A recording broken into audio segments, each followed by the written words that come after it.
me pray first because I need it. Okay.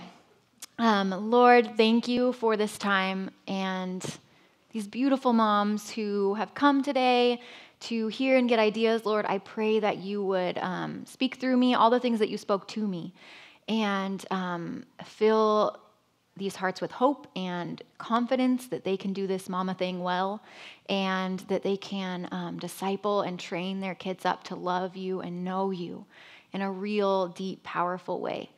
Bless this time. Amen. All right. So I am Courtney Matrenga, and my husband is the college pastor here, and he's worked here for 11 years. I started coming to Foothills when I was 16-ish, and have been basically involved in ministry ever since. Just a little background, we're here a lot, and we have 4 kids now, ranging 3.5 months to 7, a little over 7. So what I'm about to share with you is not a proven thing because I don't have any. I'm not an empty nester. Like, my kids aren't gone, so I feel a little weird about it. Like, we're just in the thick of it right now, doing all these things, and it's helping now. And my prayer and my hope is that these things would just build this long-lasting legacy for my family and my kids.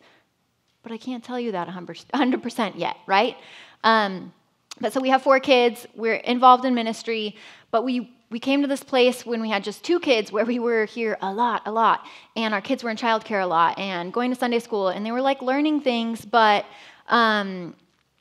we realized we were depending a lot more on the church and kids club and Sunday school, and at home we were just like exhausted.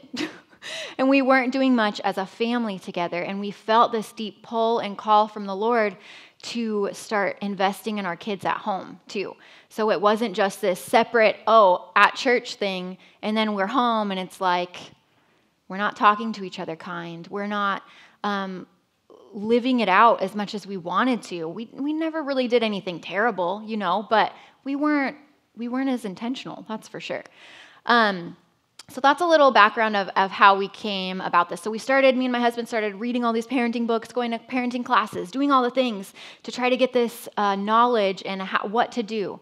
And we started trying to be intentional, but we knew the goal was to disciple our kids because we're called to make disciples. And so a disciple is someone who is like a little Christ. You're making little Christ, right? We've all heard that. And we knew that it was actually our job. We couldn't just leave it up to the church. But we didn't know how to do that. So we started to try, and we were kind of floundering. We would end up making these lists of things that were wrong with our kids, things that they should be better at, that we should train them better at. And we'd take date night after date night, hashing these things out because I was at home exhausted with the kids all day. And my husband would come home from work and be like, dude, what'd you do all day? Like, they're running amok or whatever. Like, we're not training these kids how we want to. Like, how many spanks did you give today? Just kidding, kind of. But it was just not working. And we're taking these date nights where I'm like, husband, I miss you.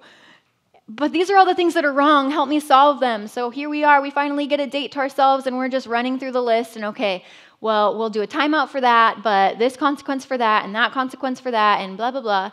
And so we go home, and I'm like, yes, we have a plan. But the next day, he goes to work, and I'm at home with the kids, and it's my job to implement all these things.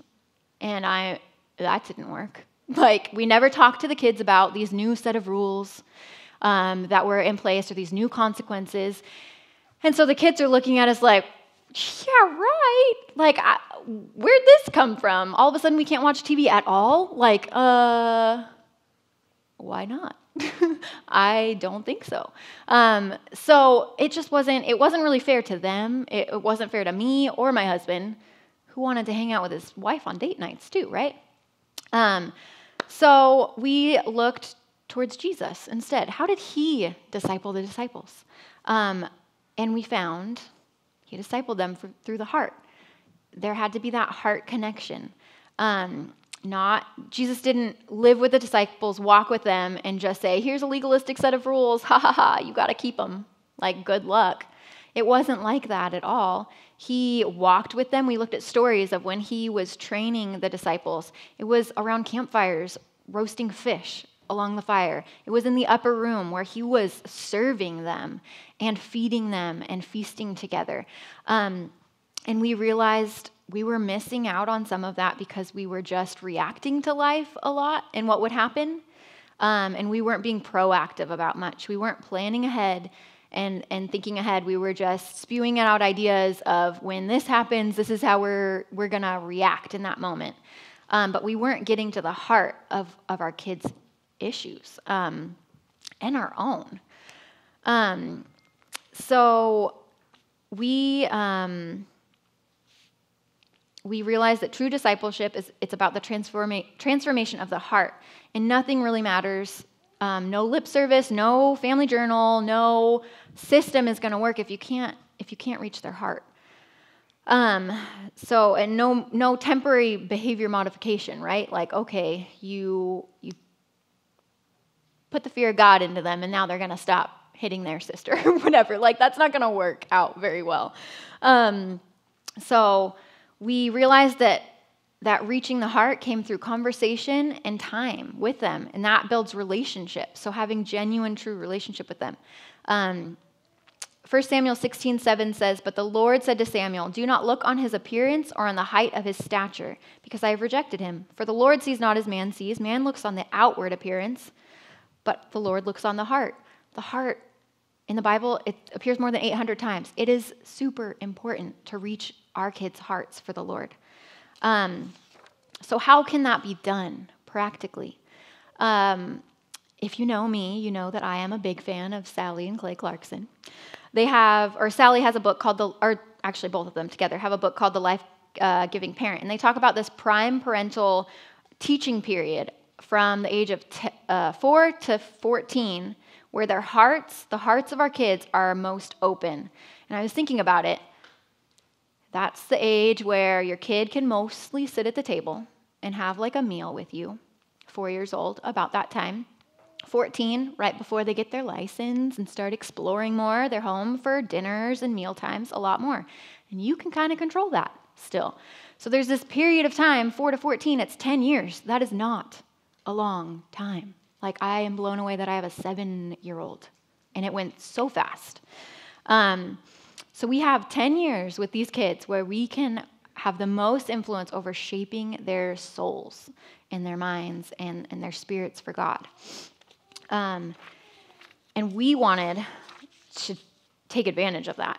And we started to realize we were missing this table component, this component of our family where we were sitting around the table, we were talking to each other, but also going out from the table and living life together well. So that's when we started family meetings.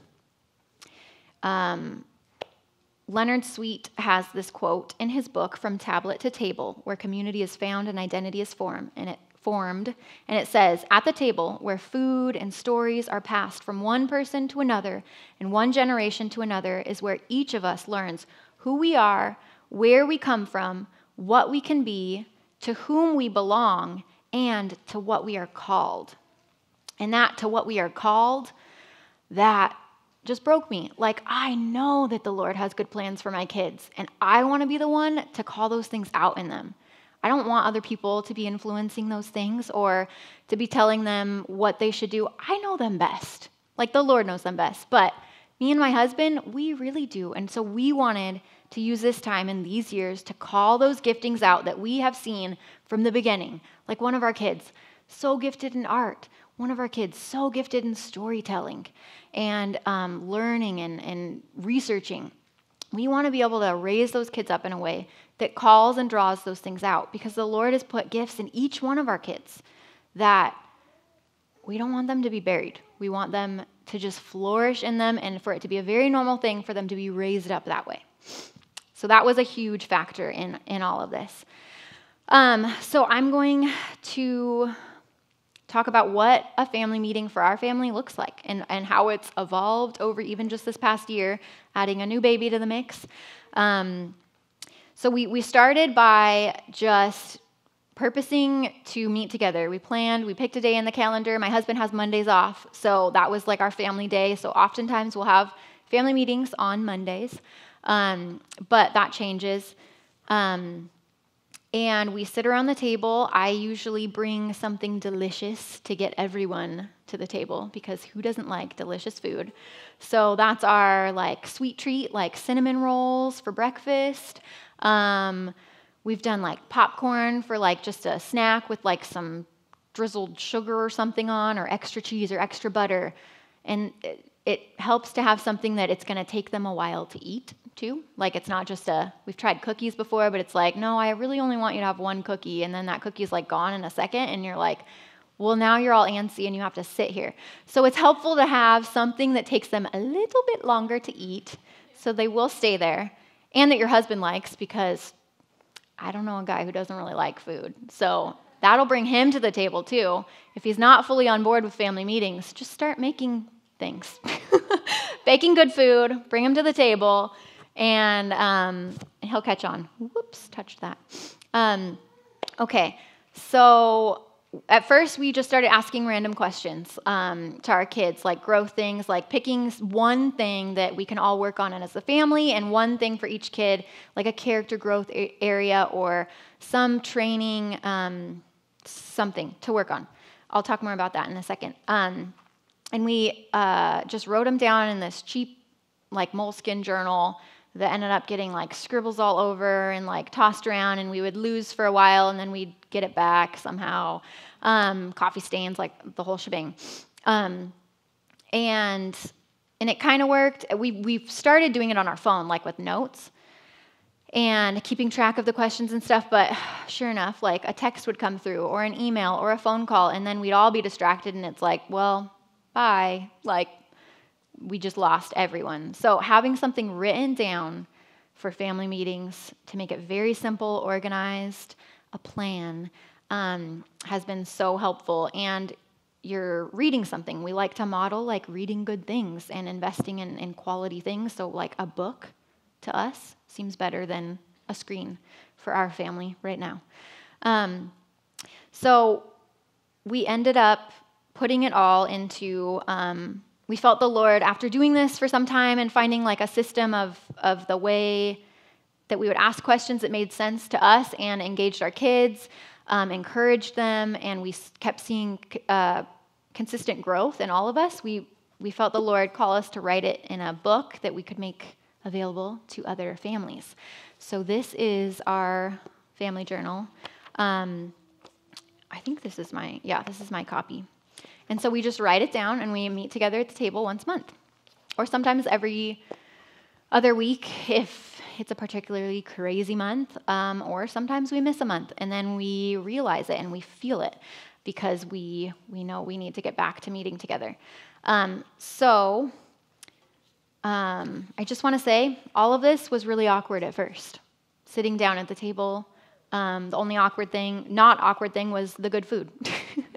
Like, that is definitely a key factor. I actually asked my 7-year-old a couple days ago, like, what do you think about family meetings? Do you like them? And he was like, yeah. I mean, it's basically like just a breakfast. Like, okay. And then I asked our, she's 5 now, but at the time when we started doing it, I think she was 3. And essentially, we wrote this book for this child because she was our child that was like out of the box. We can't figure you out. There's problems that we need the Lord to help solve this problem. That's not actually a problem. It was more us. Like just taking the time to understand her. So I asked her, and I asked her, what do you like about family meetings? What do you think? And she said, nothing. And then she stopped and went, that you love us. I was like, that sums this whole thing up right here. Because yes, nothing, that is your personality. Nothing! Like, I don't like anything when I don't want to. But really, when she took literally 2 seconds to think about it, she was like, that you love us. And I almost cried because I'm like, yes, that is why we're doing this, because we love you so much. And I'm glad that she is getting that. So I'm going to go through just really fast the kind of monthly topics that we go through as a family. And you guys have packets at your table. I actually forgot to tell you something. You have notes that are normal everyday mom's notes, but we also have like blank note pages in here. So I ran off a copy of that for you if you wanted to take notes on that, just to get a feel for the book.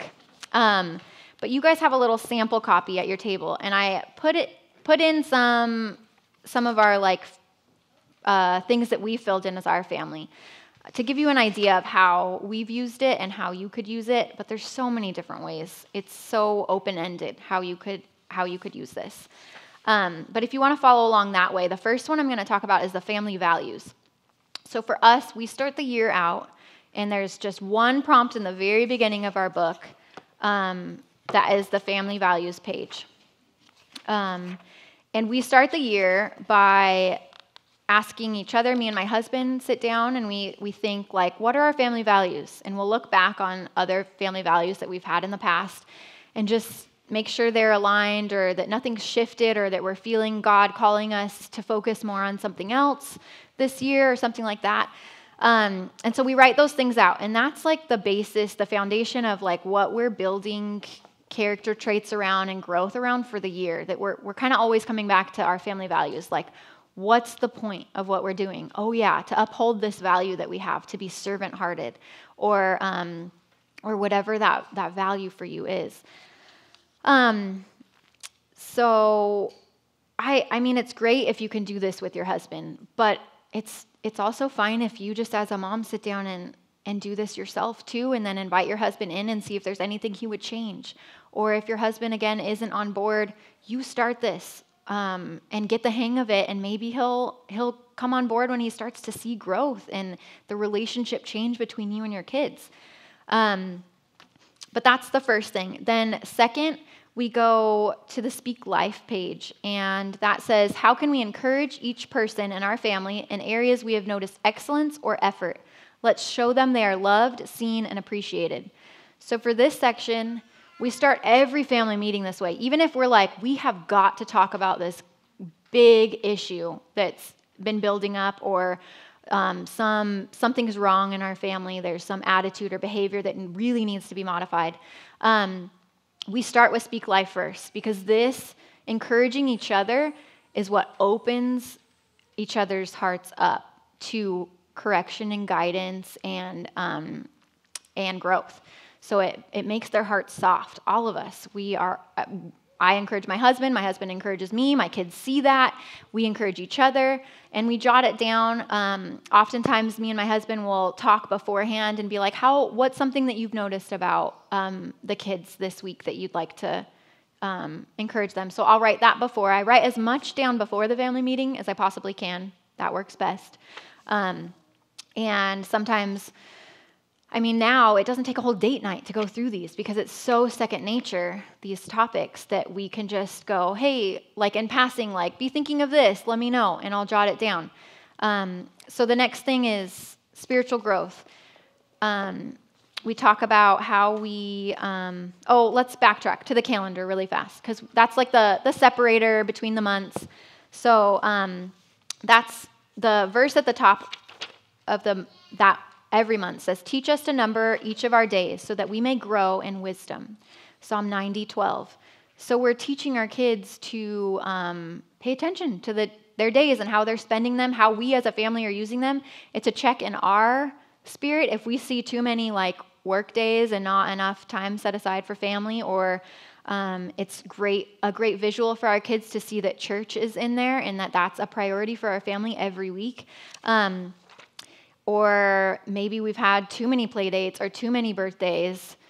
Like, I think the month that I put in there was October, and I had 2 or 3 birthdays that month, and I'm like, that's enough. Like, that's enough this month. Like, it just helps us visualize how we're spending our time. Maybe we had too many homeschool days canceled because of other stuff or something. So it just helps us all focus a little bit more.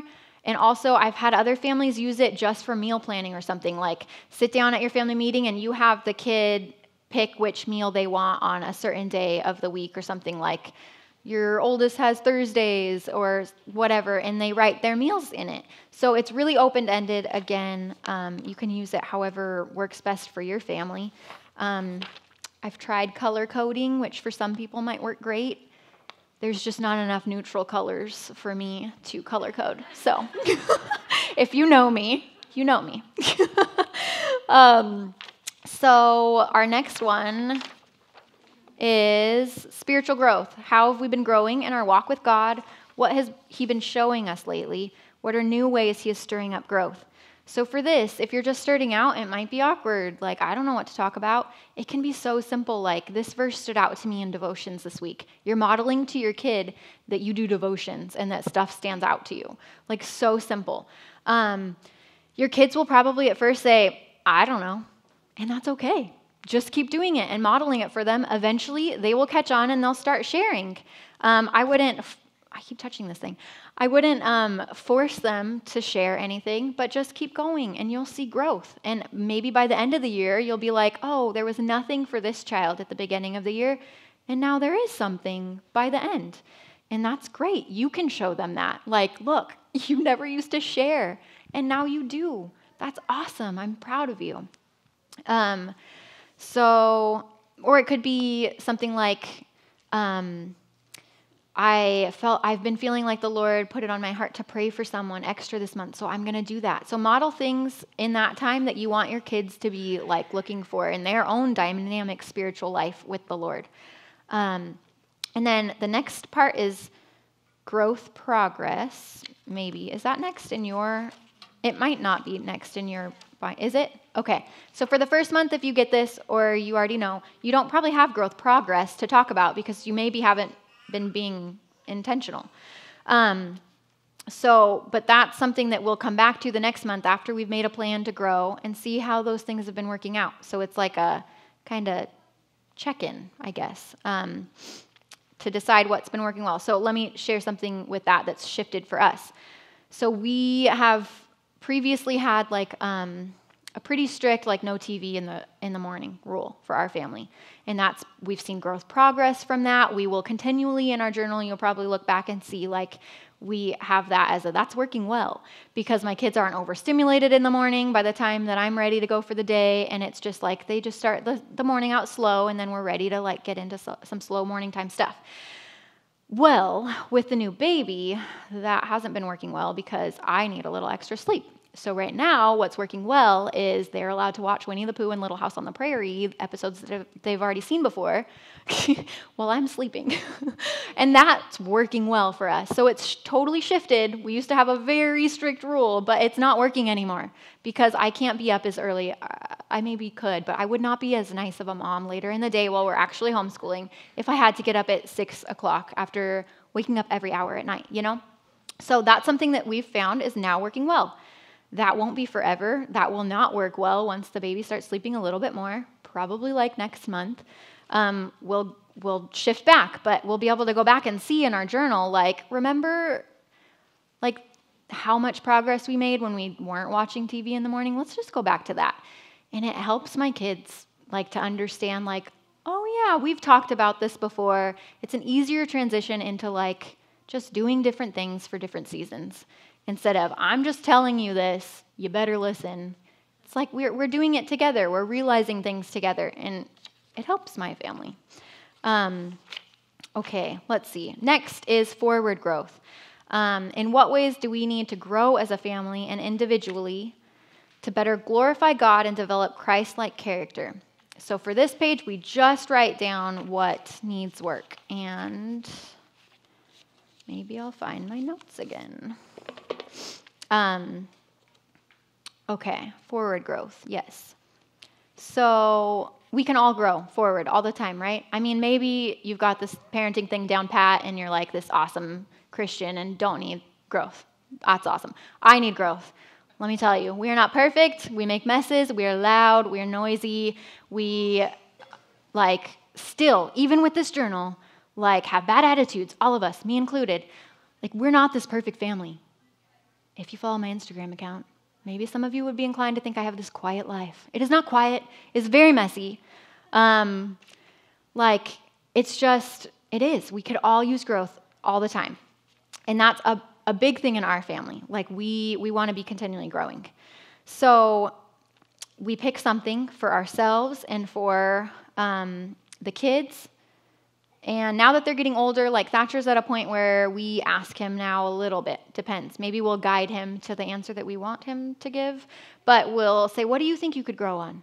And if it's like, maybe he'll think about it for a second and be like, I could be kinder to my sisters or something. Or it's been hard lately, being kind or whatever. Then we'll let him do that.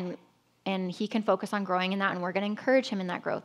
But sometimes it's necessary for us to come in as parents, especially with the young ones, and pick something for them. And we explain that. So let's see. Examples would be dependability, honesty, kindness, consideration, helpfulness, diligence, loyalty. We gave you a life skills packet. It has ages. If you want to look at that really fast, if you don't know what your kid should be growing in and you're like, there's so many things, just pick one of those. It's so easy because if you're like, oh, my kid doesn't know how to do this life skill or character building thing, you could just easily pick one of those and go off of that. Or the 24 Family Ways book, it has a ton of, I gave it away, but it has a ton of character growth things like, we are content with what we have, not coveting what others have. So if your kid is constantly maybe watching TV, that's when it happens for my kids. Like, I want this toy all the time for the commercials. We don't even have cable, so it's only at his grandparents' house. And I'm like, man. Anyway, like maybe you can work on that. If you're noticing them asking for stuff all the time or being bummed because they don't have the nicest stuff or something, like we maybe cover that. Or we take initiative we just covered this one. Oh, it's so nice. We take initiative to do all of our own work without needing to be told. What mom doesn't want that? It's been so great. Our 7-year-old has just taken hold of that, and it is awesome. He has this list in the mornings of things he does, and he's like, boom, done. I'm like, oh, I didn't even have to ask anymore. But we wrote that down, and we went through it, and now it's in him. It's a character thing that's helping a lot.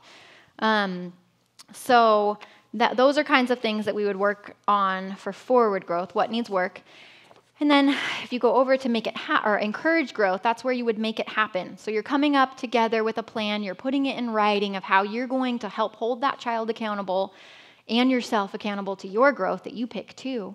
And you're making it easy to go back to remind yourself. I can't remember anything right now at this time of life with children and nursing and feeding them all. I can't remember things if I don't write it down. Maybe I'm the only one, but it helps so much to be like, what were we working on this month? Because things feel out of order. And so I go to the book and I'm like, okay, yes, this is great. And we just go from the book, It just makes it easier to see some growth. And also encouraging because the hope would be that you actually see some growth if you're doing it.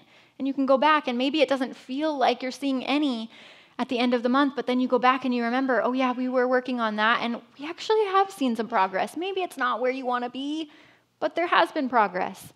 And so keep going at it. Discipleship it's a marathon. It is not a sprint.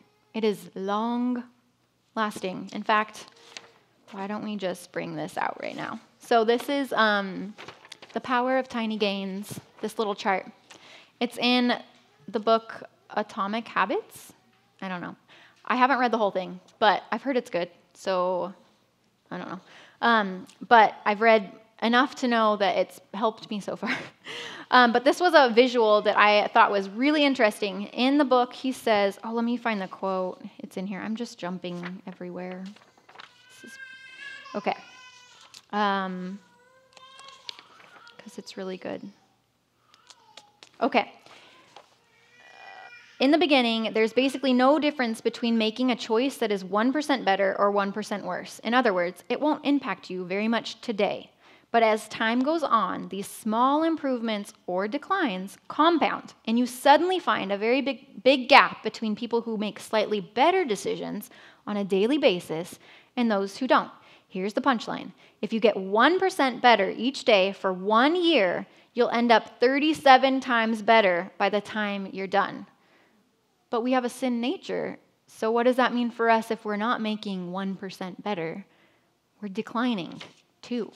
So it might not be at the same rate quite as much, but this visual of good improvement versus decline, I gave this to my son who's 7, and he was like, can I put that on my wall in my bedroom? Because he wanted to remember, like, I could be up here at the end of the year if I just do like 1% better every day. I can do 1% better every day. That's 37%. It's like his mind was blown, almost as much as mine. Like, it's pretty crazy. So we're not asking you or assuming that you're going to do crazy things with following this plan, but just being a little bit intentional every day or every month you could really see some growth over the span of even just 1 year. Okay, let me go back to make it happen, because this plan thing, if I can find it, man. I guess I could get the notes down there. 5. Okay, I don't know where it went. Can someone tell me? Oh, maybe here it is. What the plan was on there. Encourage growth. Okay, I found it. So also at the bottom of all of our prompts, there's verses. So if you're ever wondering, why are we doing this? The verses correlate with why you're doing it. So for what needs work, the verse is, not that I have already obtained this or am already perfect, but I press on to make it my own. But one thing I do, forgetting what lies behind and straining forward to what lies ahead, I press on toward the goal for the prize of the upward call of God in Christ Jesus. If your kids are like, why do we need to grow? That's why. The Bible says so. Like, we are straining forward. We're pressing on towards our upward call to be more like Christ. And then for encouraged growth, if your kids are feeling like, I can't do this, then you tell them the Lord himself goes before you and will be with you. He will never leave you or forsake you. Don't be afraid or discouraged. We're going to do this together. The Lord is with us. We're going to grow. And that's really encouraging to bring that truth at the table to them when they're like, I don't want to do this, or I can't do this. We have one kid in particular, everything is, I can't. No, you can. We're going to teach you that you can and show you. Okay, so encourage growth. I don't know. Let's see.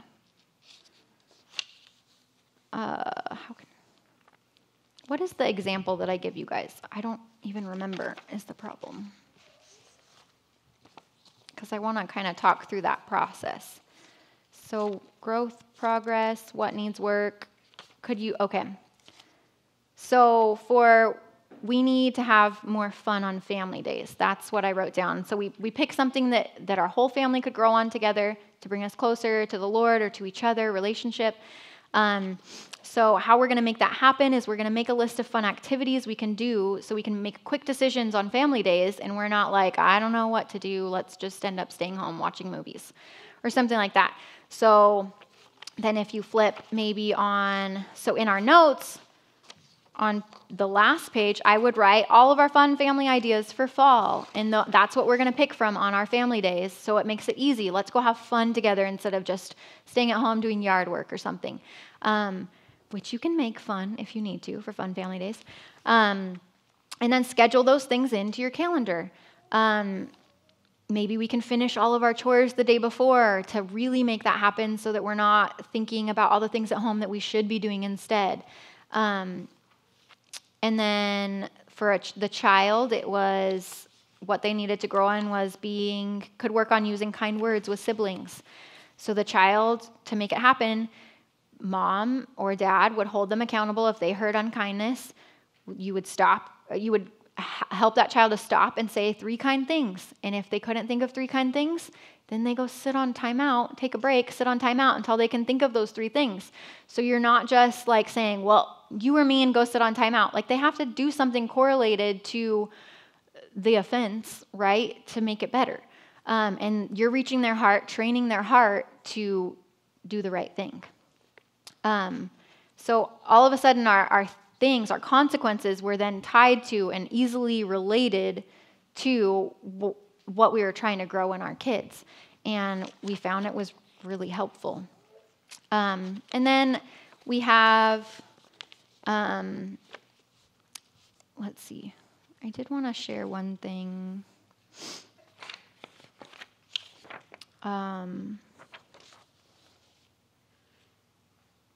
Oh, it's okay. Okay, so then again, just reminding you that progress would be the next month, and you talk about how you've grown to encourage them. 1 Thessalonians 5:11 says, therefore, encourage one another and build one another up just as you were doing. So you're encouraging these small victories and tiny gains. And then if you keep going, we have family prayers. So we go around and we just write something down that either we have been praying for as a family, like at dinner times or something, or that each kid wants to pray for. Oftentimes it's a friend's family or something at this point in our lives, but lately it's been our president, or like when the president got COVID, we were praying for him, or our governor to make wise decisions, for businesses to open up. Like these were family discussions with our 7 and 5-year-old too, where we're praying for our country, and it was really cool seeing some of those prayers answered, and we could write those down.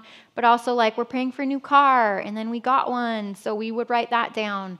Like, the Lord hooked us up. We didn't have to go into debt. Like, it's great. That's good to bring up so the kids can also see that and recognize, like, we prayed, it happened, this is awesome. And then through the year, at the end of the year, you could go back, or oftentimes what we do is in November, actually, we'll go back to those answered prayers and we'll make a bigger thankful list, like, look at all that the Lord has blessed us with this year. And that can be powerful, just realizing as a young person that God answers prayers. And then our gratitude list. So we would do that every month, kind of just randomly. We started doing this thing called High Fives that Joanna Cornett shared with me. And it is, our kids have to, basically just a 7-year-old at this point does it. But do devotions in the morning. Let's see. Brush teeth, tidy, get dressed. So, sorry. It's like there's an order that makes sense that my son knows and I don't. Okay. Devotions, brush teeth, get dressed, tidy room, and write down 3 things you're grateful for. And that's like the take initiative to do what you were asked to do before you're told. So before I wake up in the morning, my son has usually done these things, occasionally not. And then I can remind him lovingly, go do your stuff. Or we just actually go around going, high five. And then they go do their high fives. And it's great. But that's where we have a branch journal too, which I didn't bring up, but it's a kid's gratitude journal where they have their own calendar. They can write their own little things in it, like birthdays are a big deal. And it has a gratitude section. So my son will grab for his high fives his own journal and write down 3 things that he's grateful for in that. And then sometimes I'll take them and put them in the main family journal, or sometimes I won't. It'll just be things that we've talked about over the month. And then 2 more sections, words and future vision. This is where I would write my word of the year, or our family's word of the year, or if the Lord gives me a word for one of the kids or for our family, I would just jot it down. It's just a place to have.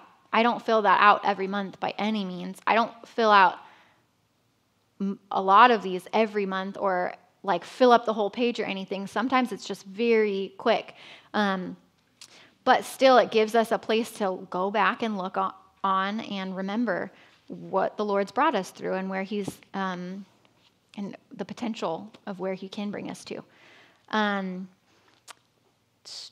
So memories and milestones. Lately, I've been putting funny things the kids say, like my son is in joke phase, making up all the most random kind of funny, okay, jokes. And so if he actually comes up with a funny one, I write it down.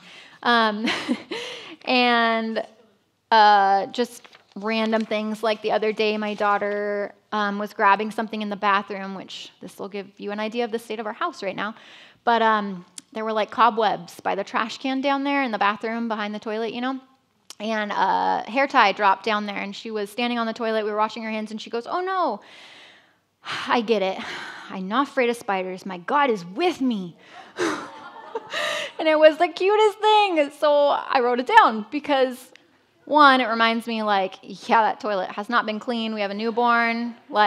Spiders are a real thing in our house right now. But also that she's not afraid because she has her God, and she's 3, not even 3. But I love that because sometimes I feel like she got a little gypped. She's like 2.5 and almost 3, I guess. And we haven't sat down specifically with her and read all the Bible stories and stuff, that maybe we did with our first son. She just goes along with the flow and gets roped into what all we're doing with the big kids.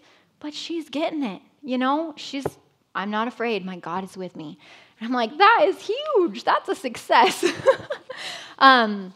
So all of that to say, some of those prompts don't get filled in every month. And that's okay. A little bit of progress, a little bit of intention over the months of your kids' lives, over those 10 years, will really make a difference. Because it's our call to be intentional. And it can't just live at the table either, this discipleship that's happening. It has to go out from there. And so that's why you come up with these plans to really make it happen in real life. They're not just things you talk about. In order for this to really grow your family, you got to hold yourself and your family accountable.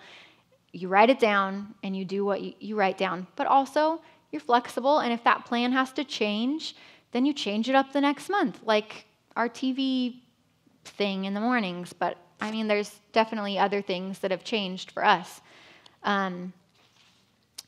Like one of my kids, we had written down, she just resists everything. And so we said, you need to work on not complaining when we ask you to do anything. That's originally what we wrote down months and months ago. Our plan was, if you don't do what you're asked, you'll have to do one other thing that we ask. Yeah, right. We can't even get you to do the first thing that you asked. That didn't work. And it just wasn't working. So I praying, and then the Lord revealed to me through reading books and just spending time with Him, her love language is acts of service. I'm asking her to do all these things. She's asking me to do all these things. And I'm not doing anything for her because I know you can do it yourself, girl. And she's over here going, "Mom, do you even love me?" And then getting a hard heart about it. No, I'm not doing that. I'm like, okay, let's redo this. So I don't know what I wrote I wrote it down, but we phrased it as something like, you could work on loving and serving others more. And how we're going to hold you accountable is we're going to help love and serve you more this month. And as we do that, let's do that together. And that has worked great. It doesn't seem like it would be a consequence, but it's how we are holding each other accountable, and she's like a different child. When we are doing things for her, like little things that she asks us, she is so willing to do what we ask her to do because we're not always just expecting her to do all of her stuff herself.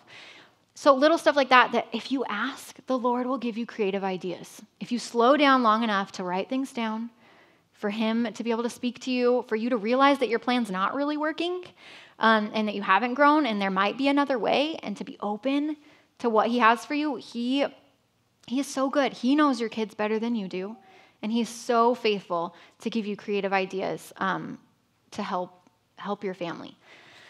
Ultimately, it's our biblical calling, right? To train our kids up in the way they should go. We probably all know that verse, and that we should be writing these things down and putting them on the doorposts and talking about them along the way.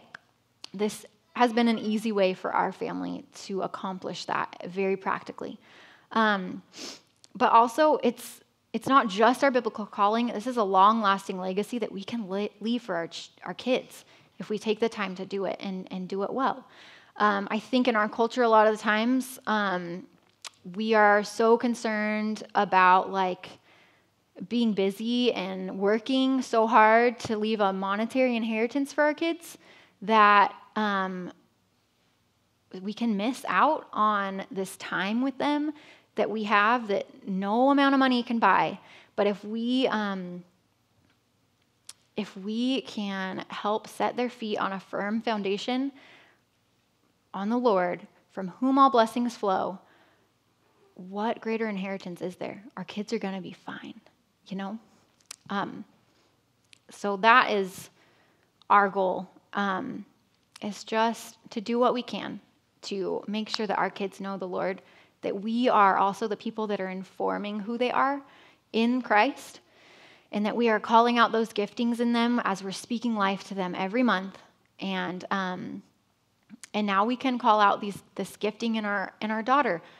You are a servant. You love people by serving them well. Like we can see that now when she is being loved too. She is serving others. So I hope this was encouraging to you. Hopefully it wasn't too overwhelming or too much. But that you can see, you can literally just write down chicken scratch notes. It doesn't have to be this in-depth thing. You can glance through my journal if you want and see how it's evolved over the months. Some months are more lengthy and have more that we could work on, and I've written more down. And some months are very sparse, if anything at all. But there's still growth. There's still those 1%, you know, of that growth chart, and that counts for something. But also, you can do this on your own. You can make your own, like, you can have your own family meetings. You don't need this journal to do this. Or just because you buy this journal doesn't mean your family is going to automatically be amazing. You can do all these things on your own. We just felt the Lord call us to create something to help. So if you want a journal today, they're like 50% off if you were to go online and buy one with the tax and the shipping and all that. So today they're $20 for the hardbound journal, and then the branch journal, which is the kids' journal, is $5. And normally I think it's $10 on the website. So we wanted to offer that to you. If you want, I'll be at the back after. But right now we have about 30 minutes. So I would love it if you guys would take, I left extra space on the packet months, on the topics. So if you want to turn to the forward growth page for discussion time, I think it would be cool to write down an area of growth that you think yourself or one of your kids needs. You don't have to give names of your kids. Like, it's hard for me. It's hard doing this family business thing. Like, we sat our kids down and kind of talked to them about it. Like, we want to protect their privacy. We don't want to air all of their issues or areas that they need to grow in out there. So I try to do my best to say this kid a lot instead of their name, just to protect their stuff, you know? So you can use names or you cannot, but think of an area that they could grow in and write that down maybe on that. And then pick the one that you think then share that at your table after you've thought of something. And then pick one that you think maybe most people could relate to in some way, and then brainstorm ideas that could help make that happen. So then write down the plan on the next page.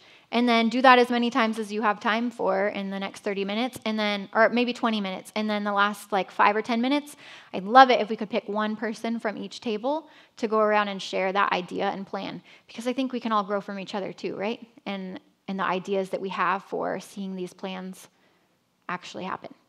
So I'm going to pray really fast and just close us out, and then we'll do that and share in a little bit. Lord, thank you so much for this time, Father. Bless these women as they just love their family well. They're intentional with their time with their kids. Would you multiply our time with our kids and make the time for this discipleship to happen, because it is so important. And would you just encourage them that that we never see the harvest when we sow. We never reap the harvest right when we're sowing, Lord, that this is going to take time, but it's going to be worth it and it's going to be good, Lord. So bless these plans that are about to be made. Bring things up in these mamas' hearts that they need advice about, even of how to make it happen, how to see growth happen. Would you bring those things up, and would we just all grow together right now? Amen.